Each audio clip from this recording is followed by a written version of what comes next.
People watching this may or may not know, but in the UAE, the loan-to-value rules only came in I think about 2014-15. Before that, you could have whatever the bank, decided that you could have in terms of your deposit.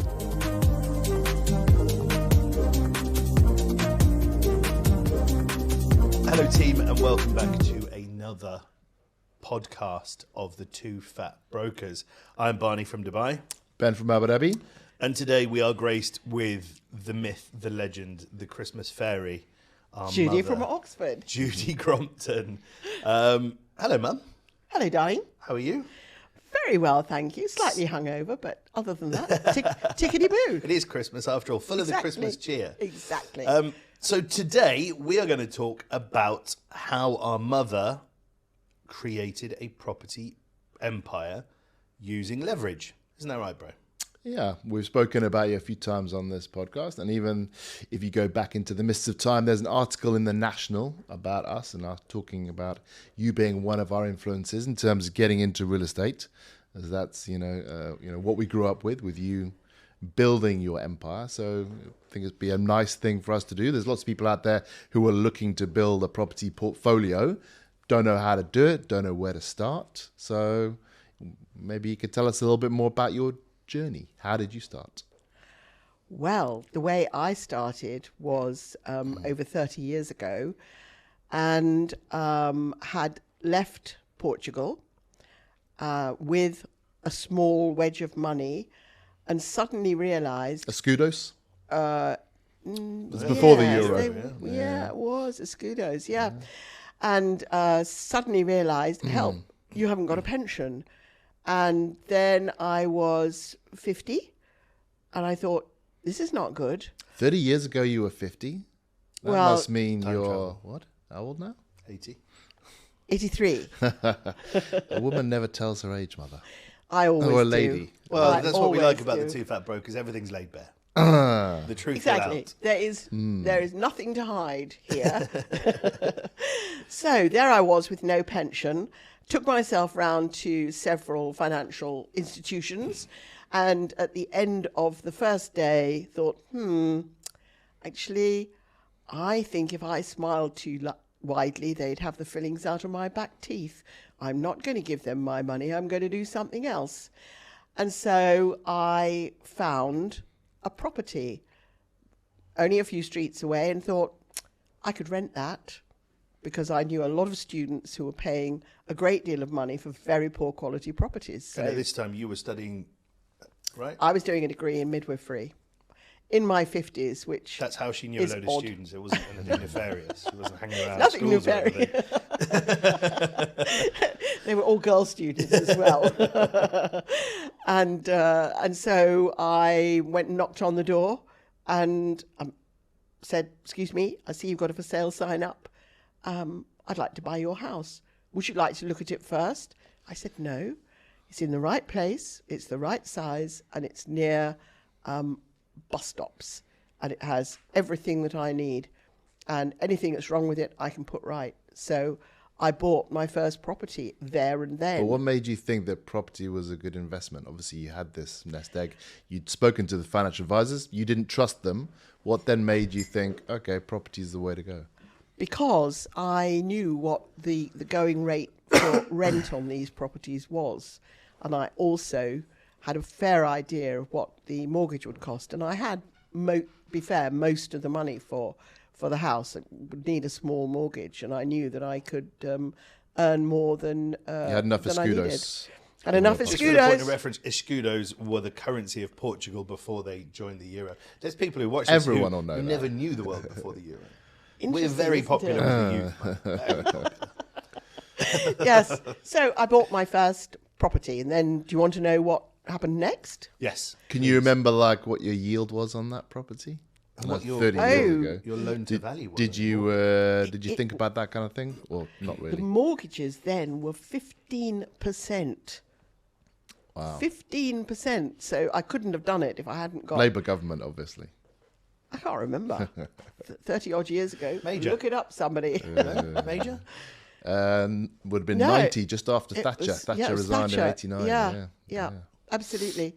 So so that went well. I put it in the hands of an agency because I didn't know what the paperwork was expected. What paperwork was expected, I didn't really know how to manage it. So I thought, well, I'll pay somebody else to manage it, and then I'll watch them extremely closely. So I did, and after the first year, the value of the property had gone up. So I started that amazing thing called leverage. So you rented the house out not to a family. You rented out as what we would call like a house in multiple occupation. So you'd rent each room out to HMO. an individual. But there weren't HMOs then. The concept of HMOs came in a few years later. So in Dubai, and I'm sure Abu Dhabi, it's called flat sharing. So you have multiple people who are not related living together, and they each have their own room, and they share the communal spaces. Which used to be a problem in the UAE until a couple of years ago, where it's now legal for people who are unrelated and of different genders to share. Whereas I think before that wasn't legal. Correct. Well, you didn't find it that much of a problem, did you? You breaking the law? I never did anything like that. We were all related and of the same sex. I tell you, mother. There we go.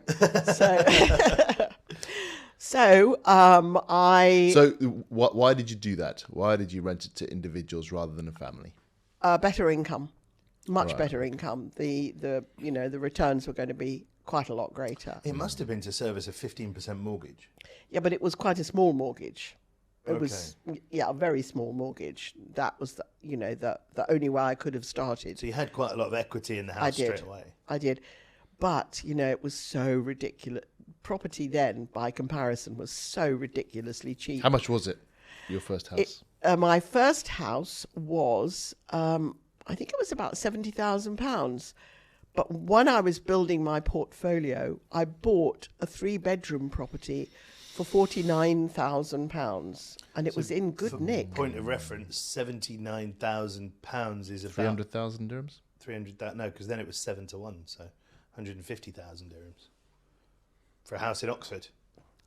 In Oxford, one of the most expensive places. It would have been $500,000 then if it was 7 to 1. 7 times 7 is 49. Okay. Yeah. There you go. Okay. Well, whatever. So... not very many dirhams. No, not Compared very many. to now, not even very many pounds by present day comparison. So there I was. Suddenly, property started to go up in value, and it occurred to me that actually I've got enough for a deposit on another house, and so I drew down the not as good as anymore. You drew we're back it down in pounds now. Drawing down pounds. Drawing down is borrowing money against the value of your house, the equity that you have in your house. Exactly. Thanks. Which you can do in the UAE, but only to purchase another property. Correct. Which is kind of interesting. You can only draw money down from your current house to purchase another house. UK now. You can't You can do it for to renovations, improve your right? property. Improve, yeah. Yeah, not improve in UAE, I don't think. Really? It's only to Not that I purchase know of, another no. property, Okay. which is Interesting. odd. Like what? And then you're just increasing your leverage. But anyway, sorry, go ahead. No, so I bought another property, and then now I had 2 properties, both going up in value, and I think my best story about buying properties was that I realized by then I had about 5 or 6 properties, and they had all gone up in value, and I had X amount of money, and Interest rates had come down. Yep, absolutely. And so I made an appointment with a very young guy from one of the estate agents to show me around some properties in Oxford, very close to each other, one Saturday morning. And at the end of the Saturday morning, he said, so, Mrs. Crompton, what do you think? And I said, about what? And he said, well, do you think that you'd like either of those properties? And I said, It's a great closing question, by the way. I can't decide. I said, let me just think about it for a minute. And I stood and I watched as he got more and more and more anxious. And then I said, no, sorry. And his face fell. He was very young. Then I said, I think I'll take them both. And his eyes nearly dropped out of his head, and he said, "You mean you want to take 2 properties in one morning?" I said, "Yeah, I think I will. They both fulfill my needs. Yeah, why don't we do that?" "Yes, certainly." See, even our mother fucks with real estate agents. Yes, exactly. Could probably bleep that out, huh? Yeah. It was such fun. It was, I just think he probably still in his 40s or 50s now dines out on that story. The day I sold 2 properties. And so, where did you max out in terms of number of properties that you owned? I can't remember the exact number, but it was about 20. But it wasn't the day job, and it was becoming exceedingly tiring. So I then made a decision. By this point, you were managing them all yourself? I was, yes. As well as studying to be a midwife? Or you must have graduated. Yes, I'd graduated, and I was then studying to be a psychotherapist, and I had clients. And so I decided that I would play things a different way, that I would sell most of the properties, which was a big decision because capital gains tax was very high. Capital gains tax is any of the profit that you made when you owned a property, the government in the UK will take a percentage share of. A big percentage share, 40%? something like 40%, Yeah. yes. So before we get to you selling them, if Yes. you don't mind, we'll take a step back. So what was it that you were looking for in these in these properties when you were going around and you saw these properties? What was it that you were looking for? The ones I decided to buy, do you Yeah. mean? Yeah, okay.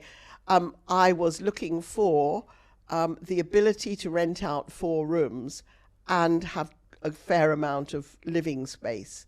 So they were all 4. You went for a 4-bedroom house. They were all 4 bedrooms. They started off as 3, but in those days there were a lot of houses that had a very, very big ground floor, or had once upon a time been a front sitting room and a dining room and a kitchen, and someone had knocked the wall down.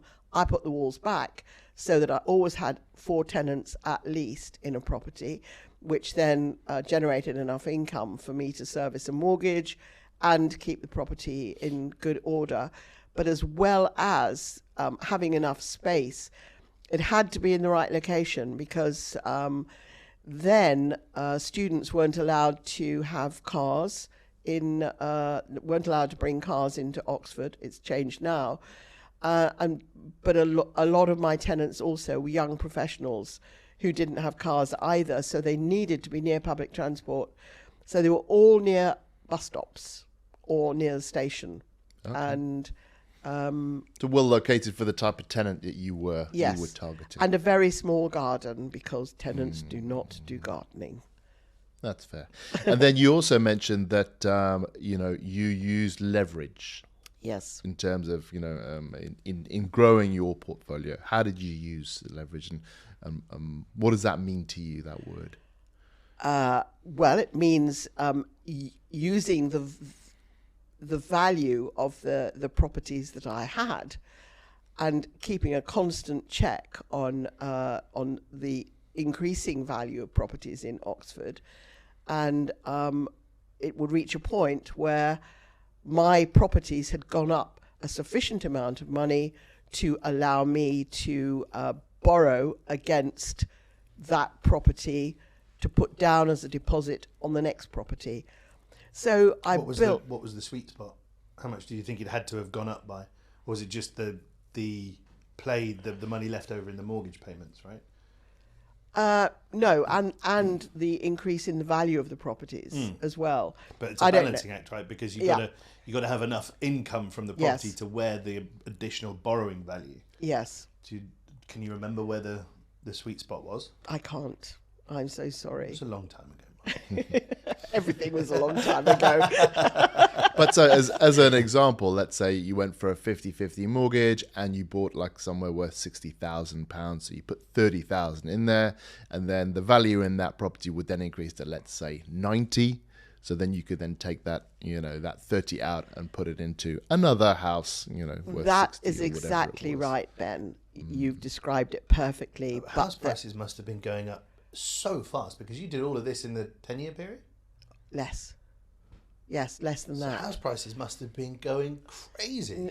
But that wasn't the sole reason that I could do it. Was also that you only had to have a very small deposit. It was not the way things are arranged here. You didn't have to have a huge chunk of money to put down. 5-10%. Yeah, and sometimes you could get 100% mortgage. I would never do that because it looked to me an extremely dangerous way to run a portfolio. But I In the mid 2000s, you get 110. Yeah, I know. Like in 2005, I that know. kind of thing, you Just get before 110. the bubble burst. Yeah, Northern Rock. exactly. Yeah. They But could also, just think what happened in America. Fannie Mae and Freddie Mac. Yeah. I mean, what happened the world over, right? Yeah, but that wasn't something that ever tempted me, fortunately. I mean, people watching this may or may not know, but in the UAE, the loan to value rules only came in I think about 2014, 15. Before that, you could have whatever the bank, decided that you could have in terms of your deposit. So people could put down 5% and then borrow the other 95. But now we have loan to value rules, so you need to put down a deemed on your minimum income, wasn't it? of 20%. 15% for UAE national. Yeah. It's So all- the bank would all make an based around assessment. how secure your income was. So Yeah. if you worked for a bank, they would give you a much higher loan to value. Yes, If you worked in always. real estate, they would give you probably Nothing. 10%. You put down 90, we'll give you 10. Yeah, which is understandable. I mean, the reason why they do it is because real estate agents, they have fluctuating income, right? If the market goes down, not only does your income go down, but the value of your property goes down. So you're But I mean, if you you're think a about it double from risk. a purely mercenary perspective, it's good business for a bank to foreclose on a house, depending on how much loan It to generally value. costs them more. So if you've got 50-50 Generally. and you have to foreclose on a house, and I mean, sell not it, if you got 50-50. yeah. but I mean, that's how the banks here have hedged against the markets, right? Have secured their positions because Well, the it best wasn't you'll the get banks. is It was the 30%. central bank Yeah, that did it. okay, the the banks central would like if you talk to most mortgage risk assessors or mortgage managers, they would prefer lower loan to values. They prefer to be able have to a higher assess book. you, Yeah. check your assets, check your income, and then maybe they still ask for 20% down, but maybe they'd be asked for 5%, because in your second property now you've got to put 40% down, which is massive. I mean, massive. Also, I don't know if I know in the UK that they now don't assess your income from other real property assets towards your mortgage It allowance. depends on the bank rules. I don't think it's not dictated In by the the UK, government. so I recently tried to do it because Gemma and I were thinking about buying another house, and the Who's Gemma? income, my wife. Don't know why I did that. We'll not edit that out either. That's a peek behind the curtain as to how weird I am. It's from Borat. My wife died. It's okay. I have have another another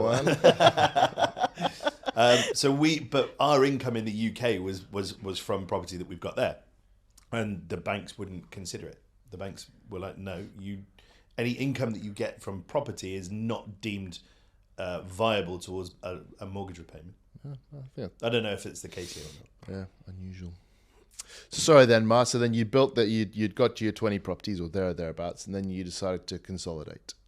I did. Yes, I decided that there were too many houses, and either I would have to have a company and employ people. I couldn't continue doing it myself. So I sold pretty much the lot, and I bought brand new builds off plan, because I worked on the theory that if they were brand new, they'd be unlikely to need attention for a long, long time, and that would probably be enough for me. So And more bedrooms, right? There were 6. yes. So I could. I found an estate being built by some well-known builders, and all of the houses were in different styles, but I found one particular style that I could turn into a 6-bedroom house, and And so you I did bought that all because of less them. management, right? I mean, Yes, Yeah. they would not need refurbishing so frequently. Obviously, I could charge a lot more rent because they were super smart, beautiful kitchens, really sort of nicely done, very small gardens in a good location. And so I sold my properties distributed some of my wealth to and others. To the and audio The technician? camera guys. Wow, that was kind of you. and Didn't other even know them children then. that I happened to have littered around the place, and used what was left to buy 6 of these, one design that I could turn into 6 bedrooms, and then proceeded to sell 1 or 2 of those. So now I finally sold the last one 2 months ago. There are reasons that people buy properties and build up property portfolios. One is for capital and one is for income. And I did it for income because, I was not earning a great deal of money and I also needed a pension. And in the UK, that's most landlords only own 1 or 2 properties, and most of them are for pensions. That is the sole reason. And Because they want the income when they retire, basically. exactly. Do you So they- think, and this is a different question, do you think, because the state pension in the UK is notoriously poor, It is. and people buy property to build up their pension, Yeah. which, I mean, there's no secret that if you have a lot of landlords, house prices go up. That's what the UK the government are trying to do at the moment. They're trying to make it more and more uncomfortable for landlords to have property so that they sell them, so that more people can get on the property ladder and the house prices go down. Is that necessarily true? No, it's not necessarily true. If you have more landlords, property prices go up. Because there's less properties in circulation. But is it the? But you still have the same amount of property. What you're saying But is landlords like don't the less sell their buying and properties. selling. Yeah, landlords don't buy their properties. Does less buying and selling make prices go up? I don't know. Yeah, But- I mean, it's scarcity in the market, right? If you're a landlord and you own a 4-bedroom house, you're never going to sell that. Whereas if you're an owner, you will I have mean, you bought might and sold sell a it. I lot of mean, properties to get up to that Mum point, sold and there's her churn in the portfolio. market. Yeah, after 40 years, No, it was nothing like that. 500 years. Possibly. Could be that long. But I mean, That's I- 6 I- properties out of circulation. Yeah, for but for you the could also say, duration. like, when a family buys a house, they also don't sell it. I mean, when Mum Well, moved that's to the another UK, interesting she bought her fact. house in Oxford, and you haven't sold it in 35 years or however long. That's it is. another interesting fact, which we could do another podcast on another time. Maybe landlords There actually is- sell more often. There is an obscene amount of unused bedrooms in the UK property market because houses naturally grow in size as a family grows, but then the kids fly the nest and the parents are left in a 4 or 5 bedroom house using 1 bedroom with 4 empty. So that's something that we could do. But there's an insane amount of unused bedrooms in the UK. Whereas actually, if these boomers, we're not actually not a boomer. If these She's a people boomer. who I'm a live, baby boomer. I know. Yeah. Anyway, Well, you're if technically these just the wrong people side of booming. lived in smaller houses and sold those bigger properties to other incoming families, those bedrooms would be used. But yeah, there's a crazy amount of couples in big houses and not using. Their And do you know bedrooms. why? Because people don't want to sell the house that they. No, grown that's old in. part of the reason. Memories are hard to But to Also, sell. the government is making it more and more unlikely that people will do that because of massive stamp duty and taxation. You don't pay and CGT, capital gains tax, on your residence, so there's not no capital reason gains why tax, but stamp duty you do. you don't use stamp duty to sell. You use stamp duty to buy. But then exactly. if you're buying a smaller 1 or 2 bedroom apartment, your stamp duty will be negligible. I guess Versus the if it's profit. other people buying your unit. Yes. But anyway, exactly. Ma, before you started to consolidate your properties, I mean, you must have been leveraged like pretty high. Do you know how much money you owed the bank at that point? Ooh, good question. Millions? If you had 20 properties and you had a mortgage on all of them. But actually, the mortgages got smaller and smaller and smaller. Yeah, Partly but- because I was paying them off, but also because eventually I stopped leveraging.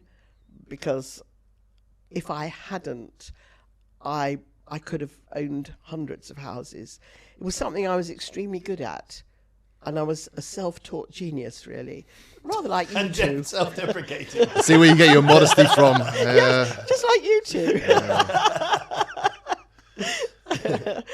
and you know, it wasn't what I wanted to do as, you know, a career move. So, so actually, the leveraging got less and less as I paid off more Do and you more. know how much you owned I at don't. your peak? I don't. No, sorry. I absolutely So- don't. But it was a couple of million probably. Yeah. So I mean, so obviously you were helped by a rising market, but Absolutely. but I think what you did is something that a lot of people would like to do. You know, given people here are from all kinds of places in the world, and they can't rely on pensions, and there's no state pension from the UAE unless you're a UAE national.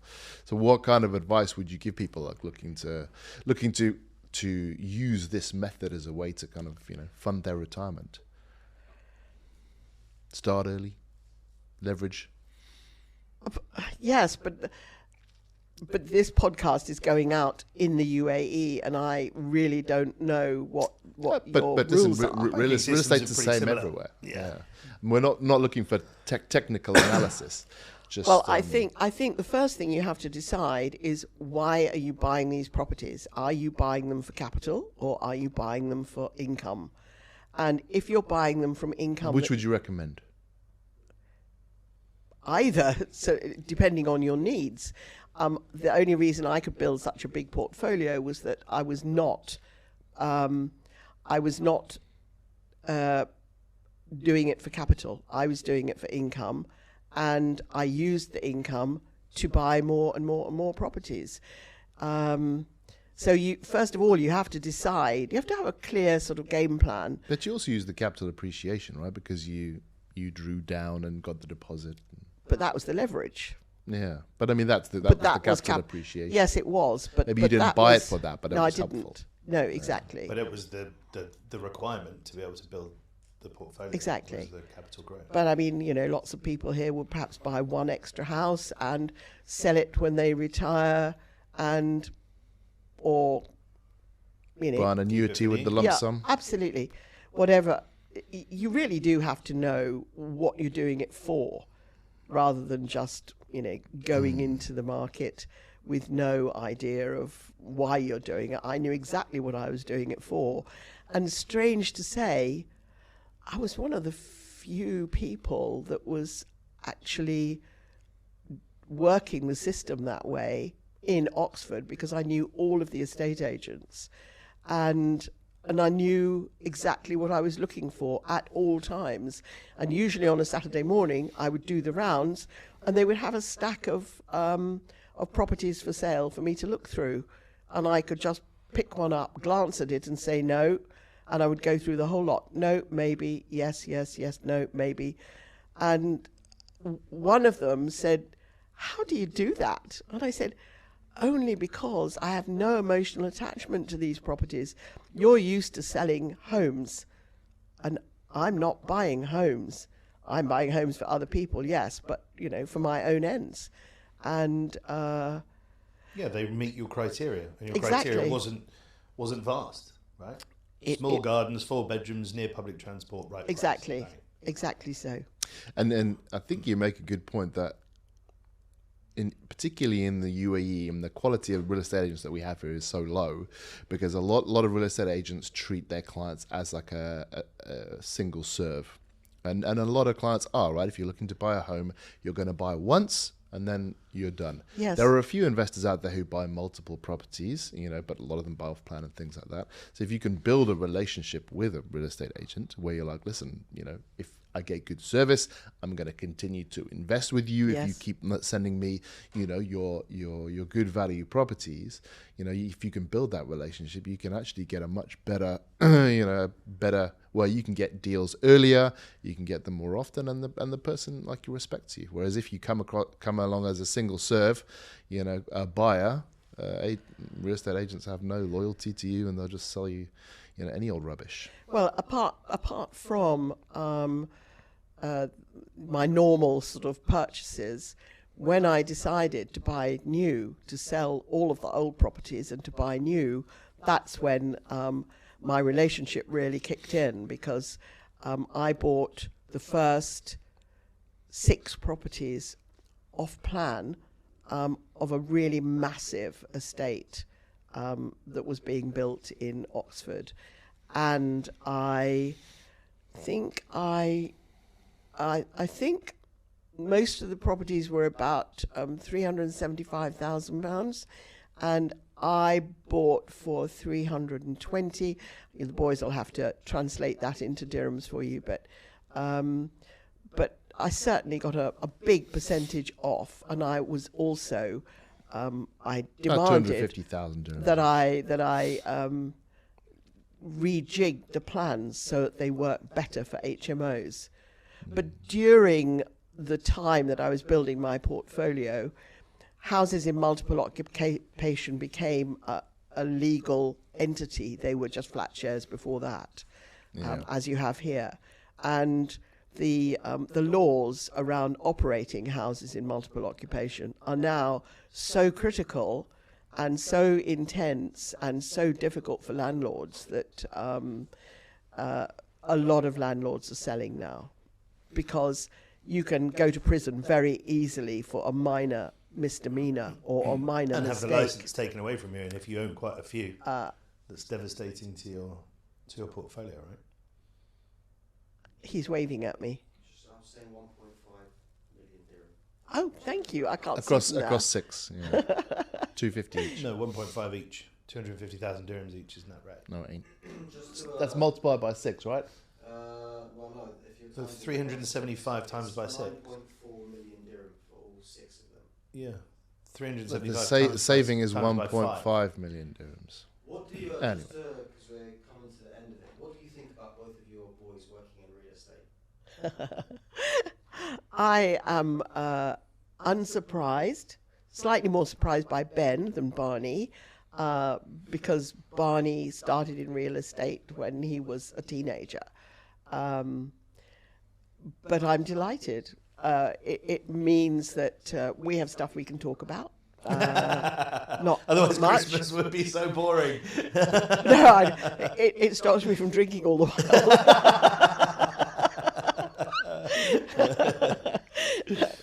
No, I'm absolutely delighted. They have made a good living, and are making a good living, and I did exactly the same. I arrived back in the UK from Portugal without a bean, and now I Escudos. have lots of beans. Enough to retire. Veritable Enough bean to retire, factory. yeah. Ben, are you wearing my socks? Those are my socks. Maybe. You wanted me to return them, so here they are. So you're going home with no socks on today. Good. I will take those off you. Possibly. Yeah, I mean, I think, like you say, from Ben's position, it was much more of a curveball. I've kind of been in this lane for forever, but you know, Ben got an education. Why did you decide to go into real estate, Benji? Obviously, I was a lawyer, and the law that I was doing, Did you I go to didn't Cambridge, didn't enjoy. Maybe the law that I was doing, I didn't enjoy because I was a hedge fund lawyer, but hedge funds crashed in 2008, and then you decided to start Crompton Partners in Dubai in end of 2012, and I was looking for an out. I was looking to do something else, and so I thought we can do something here, and we can start Crompton Partners in Abu Dhabi. So I started that about 6 to 9 months later, I think. So that was And it remains in Abu Dhabi, but not in Dubai. yes. Now you're Eden Realty, real estate Long live realtors. Yeah. You now. So yeah, the Crompton name has passed on in Dubai and lives only in Abu Dhabi. The now. Crompton name is still very strong, just not on a billboard anywhere. Or a trade license, or a That's website, true. or anything like that. Yeah. So that's why I started. Well, You Mother, inspired me, Barney. What can I say? I knew that was the case. I just wanted to eat. And Mum did too, of course. Listen, guys, I think that concludes today's podcast. And I want to say a very, very special thank you to Mum. I know that you weren't over the moon about coming in to do this, and there was an element of cajoling, but I think, it's really nice for the people that actually listen to what we have to say to find out, where we've got a lion's share of our education from. So thank you very much for coming in. I really appreciate it. Thank you, Mum. Thank you for inviting me. And we love you very much. And thank you for listening to the stuff I've been telling you all these years. Well, it's nice to hear it again. I mean, we've heard those stories a few times because obviously, when you meet our friends and stuff, they always inevitably ask us property, real estate is always something that people are interested to talk about. And when we tell them that, you had quite the empire, we've heard these stories, but it never gets old. It's always nice to hear them. Thank you. You're welcome. I've been Ben from Abu Dhabi. I've been Barney from Dubai, and we've been to United, the Two Fat Brokers, and Mar. See you next time. Can we be the 3 fat brokers? You don't broker anymore. For today, you can be the... Yes. Thank you, we've been the 3 Fat Brokers. We'll see you next time.